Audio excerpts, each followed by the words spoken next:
Hello everyone, welcome to my YouTube channel Smart Preparation to Success. This is Divya. అందరు ఎలా ఉన్నారు? బాగున్నారా? మీ preparation బాగా జరుగుతుందని అనుకుంటున్నాను. సో అందరికీ ఆహ్, ఒక చిన్న డౌట్స్ ఉన్నాయన్నమాట. ఆ డౌట్స్ ఏంటి అంటే లైక్ ఇప్పుడు ఫ్రెషర్స్ కానీ అంటే రీసెంట్‌గా డిగ్రీ పాస్ అయిన వాళ్ళకి కానీ, ఆల్రెడీ ఇప్పటివరకు చదివిన వాళ్ళకి కానీ ఏంటంటే ఇప్పటివరకు జరిగిన ఎగ్జామ్స్ రిజల్ట్సే ఇంత డిలే అయ్యాయి. ప్రాసెస్ ఇంత డిలే అవుతుంది. ఇప్పుడు నెక్స్ట్ నోటిఫికేషన్ అంటున్నారు. అసలు వస్తదా? రాదా? అనేది చాలామంది వాళ్ళ ఏమంటే ప్రిపరేషన్‌ని స్టాప్ చేసి జాబ్స్‌లలోకి జాయిన్ అయిపోయారు కూడా చాలామంది. సో, అంటే అందులో నేను కూడా ఒక్కదాన్ని. నాకు కూడా కొంచెం డైలమాలో ఉంది. అంటే వస్తాయా? రావా? అనేది. బట్ ఒక చిన్న క్లారిటీ అనేది వచ్చింది. ఏంటి అంటే ఆల్రెడీ మనకి లాస్ట్ ఇయరే గ్రూప్ 1 అని కాదు, జాబ్ క్యాలెండర్ అనేది రిలీజ్ చేశారు. దాంట్లో గ్రూప్ 1 వచ్చేసి మనకి అక్టోబర్‌లో ఉంది నోటిఫికేషన్. ప్రిలిమ్స్ ఎగ్జామ్ వచ్చేసి ఫిబ్రవరిలో అని చెప్పారు. గ్రూప్ 2 వచ్చేసి మేలో ఉంది. అండ్ సెప్టెంబర్లో మనకి ఎగ్జామ్ ఉంది గ్రూప్ 2ది. సో దాని ప్రకారం చూసుకుంటే ఏంటంటే మనకి ఛాన్సెస్ ఉన్నాయి. నోటిఫికేషన్ అని ఆల్రెడీ రిలీజ్ చేశారు కదా జాబ్ క్యాలెండర్. సో దానిపైన మనకి కొంచెం నమ్మొచ్చు. ఎందుకంటే రిలీజ్ చేశారు కాబట్టి. సో మనకి May ending or June first week chances ఉన్నాయి రావడానికి నోటిఫికేషన్ గ్రూప్ 1. సో ఏంటంటే ఇప్పుడు మనము నోటిఫికేషన్ వచ్చిన తర్వాత ప్రిపేర్ అవుదాము అంటే నోటిఫికేషన్‌కి మనకి ఎగ్జామ్‌కి ఓన్లీ 3 మంత్స్ గ్యాప్ మాత్రమే ఉంటుంది. ఎక్కువ గ్యాప్ ఉండదు. సో మనం అప్పుడు సబ్జెక్ట్స్‌ని ఫినిష్ చేయడానికి మనకి టైం ఉండదనమాట. హరీ బరీ అవుతుంది. సో ఇప్పుడు మనకి అంటే ఇప్పుడు జూన్ అంటున్నాం కదా! సో జూన్ ఫస్ట్ వీక్ అంటే మనకిప్పుడు ఆల్మోస్ట్ 15 డేస్ ప్లస్ మే కంప్లీట్‌గా అంటే మనకు ఒక 45 డేస్ మన హ్యాండ్‌లో ఉంది. సరే 5 డేస్ తీసేసినా ఒక 40-50 డేస్ అయితే మన హ్యాండ్‌లో ఉంది గదా! సో అప్పటి వరకు మనం ఒక బేసిక్ ప్రిపరేషన్ అయితే ఇవ్వచ్చు. సో అందరూ ఒక కాన్ఫిడెంట్‌తో ఉండండి. ఎందుకంటే నేను అంటే నాకు కూడా ఉంది ఇప్పటివరకు డౌట్. బట్ ఇప్పుడు కొంచెం క్లారిటీ వచ్చింది. ఏంటి అంటే కంపల్సరీ నోటిఫికేషన్ అయితే వస్తది. In the month of May ending or June first week. So ఇప్పటి నుంచి స్టార్ట్ చేస్తేనే మనం అప్పటి వరకు మన సిలబస్ ఆల్మోస్ట్ ఒక 90% వరకు మనకు క్లియర్ అయ్యే ఛాన్సెస్ ఉంటాయి. ఓకేనా? సో ఇది ఫ్రెషర్స్‌కి కూడా అందరికీ యూజ్ అవుతుంది. సో అంటే మీరు కంప్లీట్‌గా వీడియో చూస్తే ఏంటంటే మీకు సిలబస్ ఏంటి, ఎగ్జామ్ ప్యాటర్న్ ఎలా ఉంటుంది, మెయిన్స్ ఎగ్జామ్స్ ప్యాటర్న్ ఎలా ఉంటుందనేది మీకు అర్థమవుతుంది. సో స్కిప్ చేయకుండా చూడండి. సో ఫస్ట్ వచ్చేసి ఏంటంటే మనకి గ్రూప్ 1 ఎగ్జామ్. సో గ్రూప్ 1లో అసలు ఏంటి సిలబస్ అనేది చూద్దాం ఫస్ట్. సో గ్రూప్ 1లో ఇక్కడ చూడండి ఫస్ట్ మనకేంటి ఇక్కడ 3 స్టేజెస్ ఆఫ్ ఎగ్జామ్ అనమాట. ప్రిలిమ్స్, మెయిన్స్ అంటే లాస్ట్ టైం ఇంటర్వ్యూ లేదు. మరి ఇప్పుడు ఉండదా అనేది మనకు నోటిఫికేషన్ వస్తే తెలుస్తుంది. ఓకే.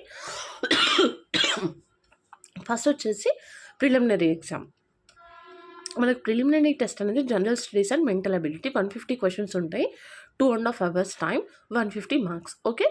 నెక్స్ట్ వచ్చేసి ఇది ప్రిలిమ్స్ అనేది క్వాలిఫైయింగ్ ఎగ్జామ్ అనమాట. అంటే ఇది డిసైడ్ చేయదు మన జాబ్ని.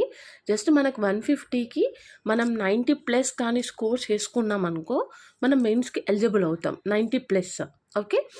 సో ఇక్కడ నెక్స్ట్ మెయిన్స్ ఎగ్జామ్ వచ్చేసి మనకి ప్రిలిమ్స్ ఎగ్జామ్స్కి మెయిన్స్ ఎగ్జామ్స్కి ఒక 70-75 డేస్ గ్యాప్ ఉంటుంది మనకి. అంతకు మించి ఉండదు. ఓకేనా? సో రిటన్ ఎగ్జామినేషన్లో ఏమేమి ఉంటాయో చెప్తాను. ఫస్ట్ ఒక్కటి వచ్చేసి జనరల్ ఇంగ్లీష్. ఇది క్వాలిఫైయింగ్ టెస్ట్ అనమాట. అంటే ఇదంతా డిస్క్రిప్టివ్ పేపర్, ఎంసీక్యూ బేస్డ్ కాదు. మనం పెన్తో రాయాలి. ఓకేనా? మనం అంటే డిగ్రీ ఇంటర్లో రాసాం కదా క్వశ్చన్ ఆన్సర్స్, అలా రాయాలి ఇక్కడ. సో ఇక్కడ జనరల్ ఇంగ్లీష్ క్వాలిఫైయింగ్ టెస్ట్ ఉంటుంది. అది 3 అవర్స్ ఉంటుంది, 150 మార్క్స్. ఓకే. నేను దీన్ని ఎగ్జామ్ అంటే సిలబస్ మళ్ళీ ఎగ్జామ్ క్వశ్చన్ పేపర్ ప్యాటర్న్ కూడా చూపిస్తాను మీకు. ఓకేనా? సో ఇక్కడ పేపర్ 1 వచ్చేసి ఏంటి అంటే ఇటు జనరల్ ఎస్సే. మనకి ఎన్ని చూడండి జనరల్ ఎస్సేలో. ఓకే. నెక్స్ట్ పేపర్ 2 వచ్చేసి history, culture and geography. Paper written ఎగ్జామినేషన్లో మెయిన్స్లో జనరల్ ఇంగ్లీష్ ఒకటి క్వాలిఫైయింగ్ టెస్ట్. పేపర్ 1 వచ్చేసి జనరల్ ఎస్సే. పేపర్ 2 వచ్చేసి history, culture and geography. Paper 3 వచ్చేసి Indian society, constitution and governance. Okay. Paper 4 వచ్చేసి ఎకానమీ అండ్ డెవలప్మెంట్. పేపర్ 5 వచ్చేసి science and technology and data interpretation. Paper 6 వచ్చేసి Telangana movement and state formation. Okay. ఇవి అంటే ఈ 6 papers plus ఒకటి మనకు క్వాలిఫైయింగ్ టెస్ట్. ఓకే. 150 మార్క్స్. అంటే టోటల్ మనకి 900 మార్క్స్ మెయిన్స్ పేపర్ ఉంటుంది. రీసెంట్గా అయితే 550 ప్లస్ ఉన్న వాళ్ళు వాళ్ళకి ఇప్పుడైతే ఏమంటారు మెయిన్స్కి ఎలిజిబుల్ అయ్యారు వాళ్ళు, సర్టిఫికేట్ వెరిఫికేషన్ ఉంది. సో అంటే మనం 500+ తెచ్చుకోవాలి అనమాట. ఓకేనా. సో నెక్స్ట్ వచ్చేసి సిలబస్ చూద్దాం. సిలబస్ ఏంటి, గ్రూప్ 1 సిలబస్ అనేది చూద్దాం. ఫస్ట్ ప్రిలిమినరీ టెస్ట్ అని చెప్పాను కదా, 150 మార్క్స్. దాంట్లో వచ్చేసి ఏమేమి ఉంటాయంటే ఫస్ట్ వచ్చేసి current affairs. Just wait. Okay, first వచ్చేసి కరెంట్ అఫైర్స్. ఇక్కడ ఏమేమి ఉంటాయంటే regional, national and international current affairs. Second part వచ్చేసి ఏంటి అంటే జస్ట్ వెయిట్. ఓకే, సెకండ్ వచ్చేసి ఇంటర్నేషనల్ రిలేషన్స్ అండ్ ఈవెంట్స్. అంటే మనకి కరెంట్ అఫైర్స్ అనేది ఏంటంటే మనం రెగ్యులర్గా న్యూస్ పేపర్స్ ఇవి మనకి చదివితే మనకి సరిపోతుంది, దాంట్లో కవర్ అవుతాయి. ఓకేనా. ఇక్కడ థర్డ్ వన్ వచ్చేసి general science, Indian achievements in science and technology. నేను ఈచ్ అండ్ ఎవ్రీ దానికి ఆల్రెడీ నేను బుక్ లిస్ట్ చేశాను, చూడని వాళ్ళు ఉంటే ఒకసారి చూడండి. ఓకేనా, నేను మళ్ళీ చెప్తాను ఒక్కొక్క దానికి ఏంటి అనేది. ఓకేనా. నెక్స్ట్ ఫోర్త్ వచ్చేసి environmental issues, disaster management. Okay, fifth one వచ్చేసి economic and social development of India, Indian economy. Sixth వచ్చేసి world geography, Indian geography and geography of Telangana state. ఎందుకంటే మనకు స్టేట్ ఎగ్జామ్ కదా ఇది, సో మన తెలంగాణ స్టేట్ యొక్క geography, world geography and Indian geography. Okay, next Indian history. Next eighth వచ్చేసి Indian constitution అంటే polity, governance and public policy in India. Next policies of Telangana state, society, culture, heritage, arts and literature of Telangana. అంటే మనకి ఇది Telangana history అని చెప్పొచ్చు. Next వచ్చేసి social exclusion, rights issues such as gender, caste, tribe, disability and inclusive policies. Next వచ్చేసి logical reasoning. So అంటే ఇప్పుడు ఇది సిలబస్ కదా, నేను అంటే ఇక్కడ ప్రియారిటీ ఏంటి, ఏ సబ్జెక్ట్స్కి ఎక్కువ ప్రియారిటీ ఉంటుంది, మనకి ఏ సబ్జెక్ట్స్ చేస్తే ప్రిలిమ్స్ క్లియర్ అయ్యే ఛాన్సెస్ ఉంటుంది అనేది మనం నెక్స్ట్ వీడియోలో డిస్కస్ చేసుకుందాం. ఇప్పుడైతే సిలబస్ చూద్దాం. ఓకేనా. సో నెక్స్ట్ ఇది ప్రిలిమ్స్. సో ఈ 13 టాపిక్స్లో నుంచి మనకి 150 క్వశ్చన్స్ వస్తాయి. సో అంటే ఈ 13th ఉంది కదా లాజికల్ రీజనింగ్, దీంట్లో మనకి 20 to 25 క్వశ్చన్స్ చాయిసెస్ ఉంటుంది దీంట్లో రావడానికి. మనకి ఆల్మోస్ట్ 30 క్వశ్చన్స్ అనుకోండి, 30 క్వశ్చన్స్ ఇక్కడి నుంచి వస్తాయి. Logical reasoning, analytical ability and data interpretation. So ఓకేనా, దీస్ ఆర్ ద 13 టాపిక్స్. గుర్తుపెట్టుకుని ఫస్ట్ ఏమేమి ఉంటాయి మనకి అంటే జనరల్గా తీసేస్తే ఎన్విరాన్మెంట్ అండ్ డిజాస్టర్ మేనేజ్మెంట్ ఒకటి, ఇండియన్ ఎకానమీ ఒకటి, జోగ్రఫీ ఒకటి, తెలంగాణ జోగ్రఫీ ఒకటి, polity, history, okay, governance, policies of Telangana state, society, Telangana history. ఓకేనా, this is about prelims syllabus.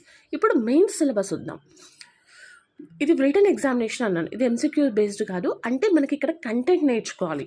మన క్వశ్చన్ ఇస్తే ఆన్సర్ రాసేటంత కెపాసిటీ మన దగ్గర ఉన్నాయంటే మన కంటెంట్ ఎప్పుడైతే ఉంటారో అప్పుడు మనకి ఆన్సర్ అనేది రాయగలుగుతాం మనం. సో ఇది అంటే మనకి జనరల్ ఇంగ్లీష్, ఇది క్వాలిఫైయింగ్ టెస్ట్. జస్ట్ మనకి spotting errors, fill in the blanks, rewriting sentences, jumbled sentences, comprehension, precis writing, expansion, letter writing, ఇవే ఉంటాయి మనకి. ఓకేనా, ఇది జస్ట్ జనరల్ ఇంగ్లీష్ మాత్రమే, ఇది qualifying nature. Okay, next paper 1 వచ్చేసి జనరల్ ఎస్సే. ఇక్కడ ఏంటంటే ఇవి మనకి డిసైడ్ చేస్తుంది అనమాట జాబ్. ఇది 900 మార్క్స్ మొత్తం అని చెప్పాను కదా, 150 మార్క్స్ అనమాట ఇది. సో 150 మార్క్స్ కూడా ఎలా ఉంటాయి అంటే మనకి 3 సెక్షన్స్ ఉంటాయి, ప్రతి పేపర్లో కూడా అంతే 3 సెక్షన్స్ ఉంటాయి. సిలబస్ కూడా చూడండి, first section 1, section 2, section 3. So section 1లో మనకి ఫస్ట్ 2 టాపిక్స్ ఉన్నాయి కదా, contemporary social issues and social problems. Next issues of economic growth and justice. So మనకి ఇవి 2లో నుంచి క్వశ్చన్స్ వస్తాయి. ఓకేనా, అంటే సెక్షన్ 1లో చదవాలి, దానికి సిలబస్ అనమాట. ఈచ్ అండ్ ఎవ్రీ సెక్షన్, దీనికి ఒక 50 మార్క్స్, ఈ సెక్షన్ 2కి 50 మార్క్స్, ఈ సెక్షన్ 3కి 50 marks. Okay, so second section వచ్చేసి ఏంటి, dynamics of Indian politics, historical and cultural heritage of India. So developments in science and technology, education and human resource development. Okay, ఇది మనకి paper 1 general essay. Okay, just నేనంటే note down చేసుకుని నేను ఒక డిస్క్రిప్షన్లో మీకు లింక్ ఇస్తాను, చూసుకోండి సిలబస్. సెకండ్ పేపర్ 2 వచ్చేసి ఏంటి, history, culture and geography. So history అంటే ఇండియన్ హిస్టరీ, తెలంగాణ హిస్టరీ 2 వస్తాయి, కల్చర్ వస్తుంది అండ్ జోగ్రఫీ వస్తుంది. సో ఇక్కడ కూడా అంతే, section 1, section 2 and section 3. Okay, section 1లో మనకి 5 క్వశ్చన్స్ ఉంటాయి. ఎన్ని marks, 50 marks, 5 times 50. Section 2 5 questions, 5 times 50. Section 3 5 10s are 50. Okay, అంటే అందులో 5 అంటే సిలబస్ మళ్ళీ టాపిక్స్ చూడండి, 1 2 చాప్టర్స్ అనమాట, 1 2 3 4 5. ఈ 5 దాంట్లో నుంచి ఇప్పుడు సెక్షన్ 1 నుంచి ఒక క్వశ్చన్ వస్తుంది, సెక్షన్ 2 నుంచి ఒక క్వశ్చన్ వస్తుంది, section 3 section 4 section 5 5 10s are 50 marks. Okay, so ఇక్కడ ఏంటంటే ఫస్ట్ మనకి ఇండియన్ హిస్టరీ, నెక్స్ట్ జోగ్రఫీ. ఓకేనా, this next history and cultural heritage of Telangana. ఇది మొత్తం ఇండియన్ హిస్టరీ, ఇది మొత్తం తెలంగాణ హిస్టరీ, సెకండ్ సెక్షన్ మొత్తం Telangana history. Okay, next third వచ్చేసి ఏంటి, geography of India and Telangana. ఇది మొత్తం geography, history of Indian history, Telangana history and geography of India and Telangana. Okay, paper 2.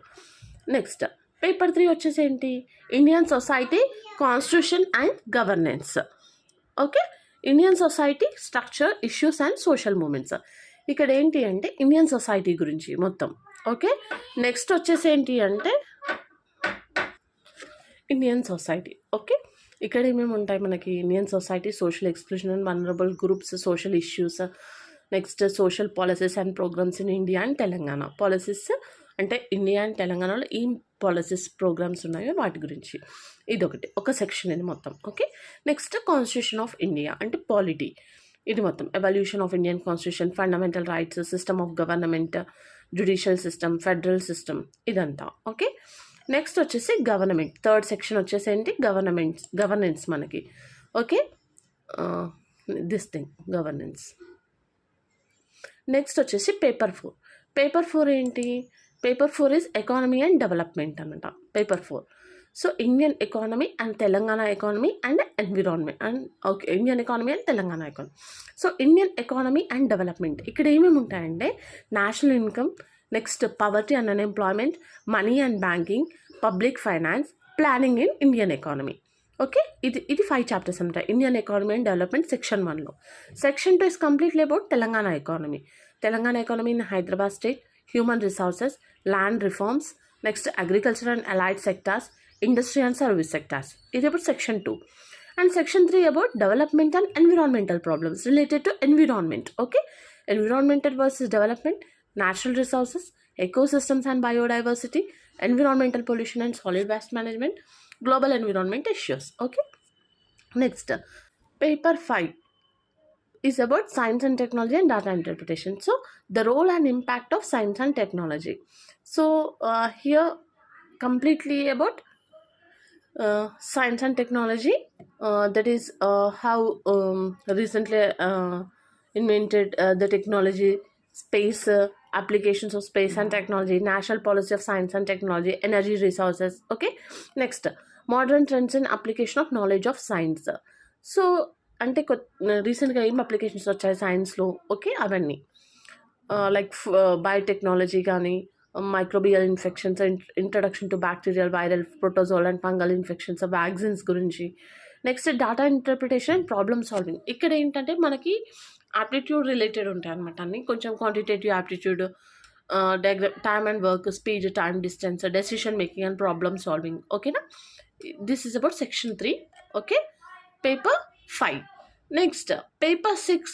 This is most important, ఎందుకంటే ఇది స్కోప్ ఉందన్నమాట మాకు స్కోర్ చేయడానికి. దిస్ కంప్లీట్లీ థియరీ బేస్డ్ కదా, Telangana movement and state formation అనమాట. So ఇక్కడ అన్ని ఫ్యాక్ట్స్ రిలేటెడ్ మనం చాలా మెమరైజ్ చేయాల్సినవి ఉంటాయి ఇక్కడ. సో తెలంగాణ మూమెంట్ అంటే మనకు తెలంగాణ ఫామ్ అయింది కదా, సో స్టేట్ ఫార్మేషన్ ఎలా వచ్చింది, అసలు మూమెంట్ ఎలా జరిగింది అనే దాని గురించి కంప్లీట్గా. So the idea of Telangana. Okay, next section 2 mobilisation phase, third వచ్చేసి towards formation of Telangana state. Okay, this is about syllabus. Okay, no exam pattern. ఓకేనా, C general essay. General essay వచ్చేసి ఏంటి, మనకి ఇంతకుముందు ఎస్సే ప్యాటర్న్ చెప్పాను కదా, అది అనమాట. ఇది ఎస్సే ప్యాటర్న్ మొత్తం కంప్లీట్గా. సో సెక్షన్ 1లో మనకి A or B or C వస్తాయి, 3 క్వశ్చన్స్ వస్తాయి, ఎనీ వన్ చాయిస్ రాసుకోవచ్చు. సెక్షన్ 2లో ఏ, బి ఆర్ సి ఏదన్నా రాసుకోవచ్చు. Section 3 A, B or C. Okay, next వచ్చేసి గ్రూప్ పేపర్ 2. పేపర్ 2లో సి 3 sections, answer all 5 questions in each section. So question number 1 and 2 do not have internal choice. Question number 3, 4, 5 has internal choice. ఓకే. So అన్ని పేపర్స్లో ఇలాగే ఉంటుంది. So compulsory question first two questions compulsory questions, ఒకటి questions ఉంటాయి compulsory అవే రాయాలి, no choices. From third question onwards మనకి 2 క్వశ్చన్స్ వస్తే ఎనీ వన్ చాయిస్. అంటే ప్రతి ఒక్క సెక్షన్లో 5 చాప్టర్స్ అని చెప్పారు కదా, first question, second question, third question, fourth, fifth. Okay, ఇవన్నీ మళ్ళీ సెక్షన్ 2 నుంచి సేమ్ 1, 2, 3, 4, 5 అంటే ఈచ్ సెక్షన్లో ఫస్ట్ 2 క్వశ్చన్స్ కంపల్సరీ, మిగతా 3 క్వశ్చన్స్కి చాయిసెస్ ఉంటాయి. ఓకే, అన్ని పేపర్స్ అలాగే ఉంటాయి. So compulsory 2 questions compulsory question సెక్షన్లో, ఈచ్ సెక్షన్లో అంటే ఒక్కొక్క పేపర్లో మనకి 3 సెక్షన్స్ అని చెప్పాను కదా, first each and every section first 2 questions compulsory రాయాలి, రిమైనింగ్ 3 క్వశ్చన్స్కి మనకు చాయిసెస్ ఉంటాయి. ఓకే, 2లో నుంచి 1 రాయాలి. ఓకే, సి హియర్ పేపర్ 3 కూడా అంతే, same compulsory question, out of that we have to right any one. See here, paper 3, section 3, and this is about paper 4, economy and development, same thing. Okay, next science and technology, same thing. Modern science and technology, same thing. Data interpretation and problem solving, same. Okay, this is about. Okay, next Telangana movement, also same thing, same question paper pattern. So total 900 marks, mains exam. So అంటే మనం target ఏంటి అంటే 550+ score చేస్తే safe score అనమాట అది మనకి. So అంత score చేయాలి అంటే మనం ప్రాక్టీస్ ఉండాలి, ఆన్సర్ రైటింగ్ అనేది మనకు స్టార్టింగ్ ఆఫ్ ద డే నుంచే మనం స్టార్ట్ చేయాలి. మనకి ఏదో ఒకటి రాయడం అనేది రావాలి. అంటే మనం అన్ని అవర్స్ 3 అవర్స్ కూర్చొని అన్ని క్వశ్చన్స్ రాయాలి అంటే మనకి ప్రాక్టీస్ ఉంటేనే రాస్తాం. డైరెక్ట్ ఎగ్జామ్లో పోయి రాయాలి అంటే రాయలేం కదా. సో ఏంటంటే మనకి ప్రాక్టీస్ ఉండాలి, అది డే బై డే మనకి ప్రాక్టీస్ చేస్తేనే వస్తుంది. ఓకేనా. So this is about notification and the syllabus and the exam pattern. Next వీడియోలో మనం బుక్ లిస్ట్ ఏంటి, ఎలా ప్రిపేర్ అవ్వాలి అనేది డిస్కస్ చేద్దాం. ఓకేనా. ఐ హోప్ మీకు ఈ వీడియో నచ్చిందని అనుకుంటున్నాను. Please like, share and subscribe my channel. Thank you.